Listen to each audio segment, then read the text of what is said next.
చాలామంది దాన ధర్మాలైతే చేస్తారు కానీ, అక్కడ బోర్డుల మీద రాయించుకోవడాలు, ఇంకా కుదిరితే చెక్కించేసుకోవడాలు అలాగేవో ఉంటాయి. అది చేయడం వల్ల ఏమవుతదంటే, ఫస్టు నిజంగానే సేవ కోసమే చేస్తారు. లేకపోతే భగవంతుని ప్రాప్తి కోసమే చేస్తారు. కానీ ఎప్పుడైతే ఈ పేరొస్తుంది అనే ఒకటొస్తదో, మళ్ళీ ఒక రకమైన అహంకారం వస్తదనమాట.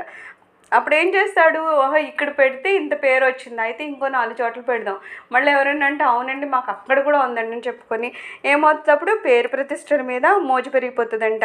అంటే ఇలాగేదో పేరు ప్రఖ్యాతులొస్తాయి అనుకోని పార్టిసిపేట్ చేసేవాళ్ళు. రజోగుణంతో ఉన్నవాళ్ళు ఏం చేస్తారు, నిజంగా భగవంతుని భక్తితో చేయరు. నలుగురికి చెప్పుకోవడం కోసం చేస్తారు. నేను అక్కడ చేశాను, నేను ఇంతమందికి పెట్టాను, ఆ గుడిలో ఇంత ఇచ్చాను, ఇవన్నీ చెప్పుకుంటూ ఉంటారనమాట. సో, అలాగా చాలామంది ఉంటారంట.